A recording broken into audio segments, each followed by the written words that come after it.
Netflix, Spotify, Hulu, Amazon Prime, Disney Plus, Apple Music. Nowadays, services like this are an integral part of most people's lives. And it's very easy to understand why. Convenience. But convenience comes at a cost, and I'm not just talking about the monthly subscription fee.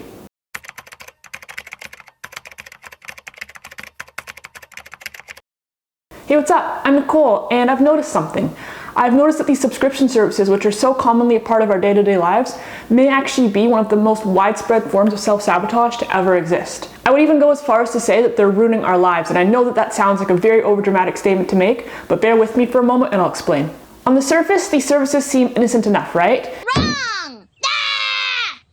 Intended as a positive addition to our lives, meant to increase our productivity and offer us convenience and value. I mean, surely ordering things on Amazon is way more time efficient than going to the store, right?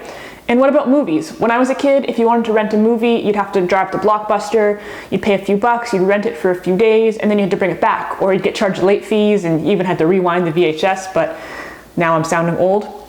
And so surely something like Netflix or Disney Plus is way better, right? It's much easier, you don't have to leave the house, it's one fee for as much as you want to use. It's unlimited. And that's a good thing, right? I think most of us share a common thread. We have goals, we have dreams and personal priorities and aspirations.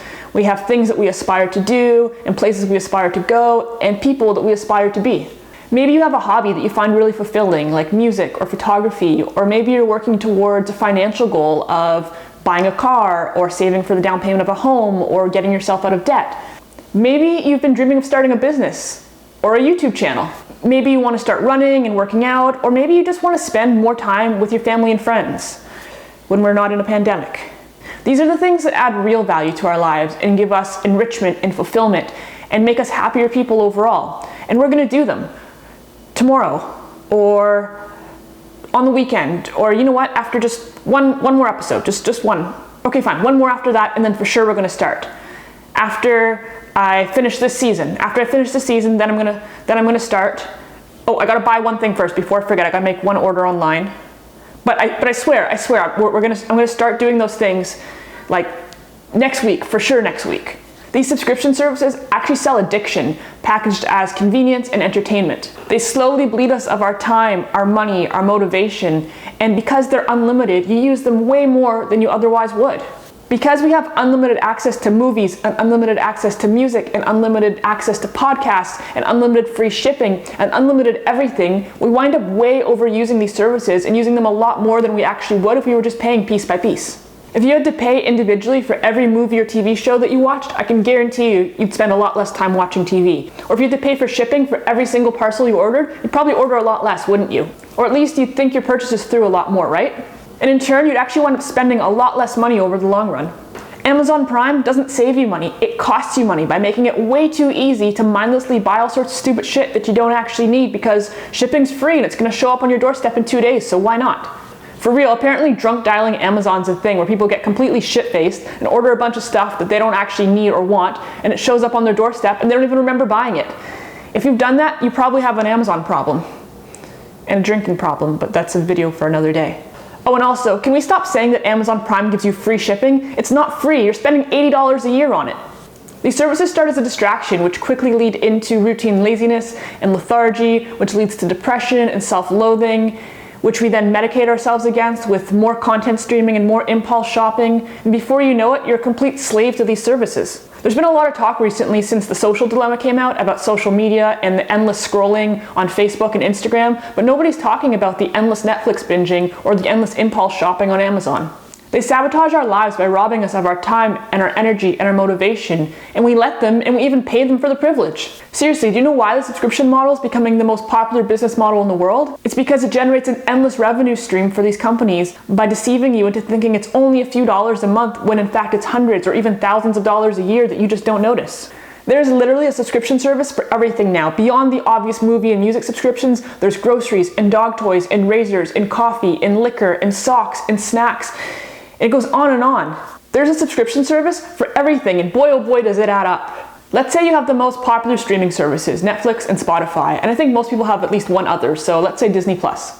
The standard Netflix subscription is $15 a month Canadian. Spotify is another $10 a month, and Disney Plus is another $9 a month. So just for these three services, we're already at $34 a month. I can only speak for myself, but personally, I don't spend anywhere near $34 a month on movies and music. Some months for sure, but definitely not every month. That's $408 a year plus tax. Then you have Amazon Prime, that's another $8 a month, or $96 a year if you're paying month by month for what they call quote-unquote free shipping, and whatever other services they offer you that you probably don't need.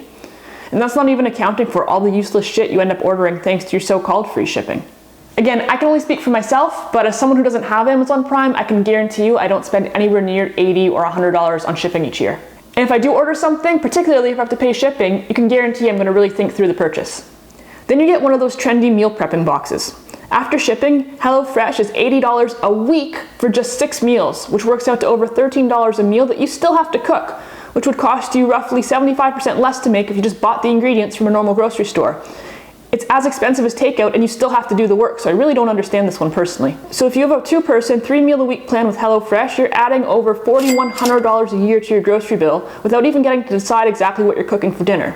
Just for reference, in the entire year of 2020, I spent $2,100 on groceries for myself. So even if there was a second person living with me and I doubled that to $4,200, that means I could feed the both of us for the entire year for what HelloFresh charges for just 3 meals a week, which is crazy.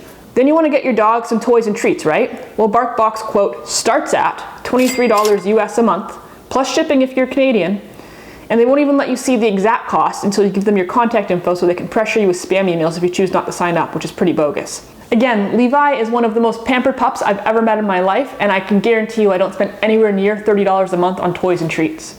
Then you get razors from Dollar Shave Club for another $26 a month or $312 a year, and $30 a month or $360 a year for Kafifi from the Roasters pack, and $46 a month or $552 a year for Proactive Zit Cream, and that's $6,200 a year just for those few services that I listed. For reference, that's almost twice as much as I spent on my first car. So I can literally go and buy myself a little old car, insure it for the whole year, and fill it with gas for the whole year for the same amount of money that people spend on these frivolous monthly services.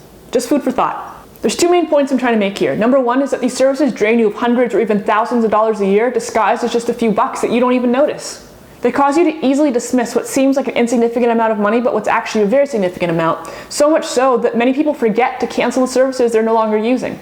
And some of these companies have been known to make canceling so complicated that people just give up and continue paying because they don't want to deal with it. Fabletics, I'm looking at you and your shitty leggings. And second of all, and far more importantly, is that these services encourage extreme overconsumption. They subconsciously teach you to justify spending 30 hours a week binging TV shows, or to justify tripling your grocery bill on meals you may or may not even like, just so you don't have to go to the grocery store, even though you're still gonna have to go to the grocery store. To justify ordering box after box of useless shit just because shipping is free and it'll show up in 2 days on your doorstep. To justify buying 3 bags of coffee a month when you may otherwise only go through 1. And all of this overconsumption just leads to you being completely depleted of your most valuable resources. To you having no time or motivation left to do the things you actually want to do. And that makes you feel guilty and lethargic and depressed. You stay up binging Breaking Bad on Netflix all night long, or ordering like plastic succulents on Amazon. And then it's 4 o'clock in the morning when you go to bed, your work emails haven't been touched, your sink's full of dirty dishes, and you wake up the next morning feeling like a hot bag of ass. If that's not self-sabotage, I don't know what is. And so what's the solution? Do we have to fully eliminate these services from our lives, or is there a way that we can use them more responsibly and more intentionally and in a way where they actually benefit us?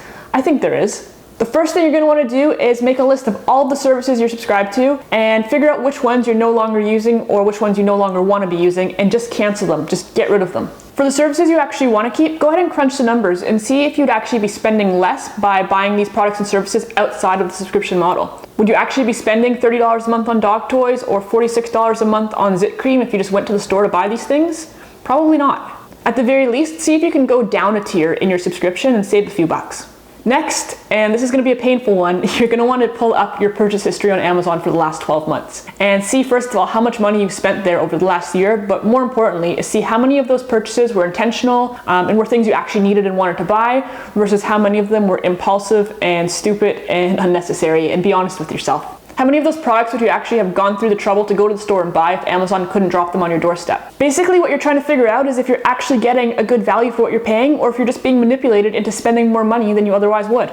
I've never really seen the need for an Amazon Prime account because Amazon offers free shipping when you spend $35 anyways, even if you don't have Prime. So if I need something, I just stick it in my cart and just wait till I have $35 worth of things to buy, and then I order it. And that way shipping really is free because I'm not paying for it on a monthly or yearly basis. And because I can't just order things on a whim every few days, overall I can guarantee I spend way less money than I would if I had Prime. And what about streaming services like Netflix? Sure, they're awfully cheap, but are you being sucked into an endless TV vortex? Are you slowly melting into a blob and becoming one with your couch? You know you are. So how do you incorporate these services into your life in a way that's responsible and healthy? You create friction. I don't have a Netflix subscription, but on the odd occasion that there's a movie or a TV show that I want to watch that's only available on Netflix, I'll go and I'll pay for it for 1 month and then immediately cancel it.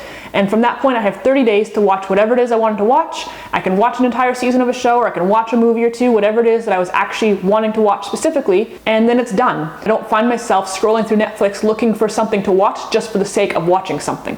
And to be clear, I think I've only done this like 3 times, so it saved me hundreds of dollars over the years, but more importantly is it saved me hundreds of hours that I can use trying to inch myself closer to my goals. It makes it harder for me to waste time, and it allows me to be bored in a good way. I truly believe that boredom leads to creativity, that when we have nothing good to distract ourselves with, we come up with our best ideas. I was listening to an episode of the Going Off Track podcast recently, which featured Tim McElrath, who's the lead singer of my favorite band, Rise Against. I'll link to it in the description box below. He was talking about his teenage daughters and their social media and smartphone usage, and he said something that I found to be really, really profound. I'm going to paraphrase it, but he said something along the lines of, when I look back at a lot of the things I did when I was young, I didn't realize it at the time, but they were stepping stones that got me to where I am today. A lot of the things I did were out of pure boredom. And sometimes I think, if you'd put an iPhone in 15-year-old Tim's hand, would he have ever picked up a guitar? Would he have taken the time to learn and try to get good at it, or to write songs? And that's crazy for me to think about, that something as simple as Netflix or Facebook could have stopped my favorite band in the world from ever existing. I just found the way that he put it to be really, really introspective, and I know he's not the only one. Anyways, the point I'm trying to make here is not that you should feel bad about chilling out on the couch and watching a bit of TV, or that you have to give up the convenience of online shopping, or that you shouldn't buy toys for your puppy. The point I'm trying to make is just that you should be a little bit more intentional with how you use these services. Make sure you're using them, but they're not using you. If you enjoyed this video, please go ahead and hit that like button. I'm brand new here on YouTube. It would help me out tremendously, and it also lets me know that you enjoy these types of videos, so I'll make more of them. And on that note, make sure you're subscribed so you don't miss out. And I'd love to hear your take on this, so go ahead and leave me a comment down below and let me know what subscription services you have and if you feel that they actually benefit your life or detract from it. Other than that, thank you guys so much for watching, and I'll see you in the next video.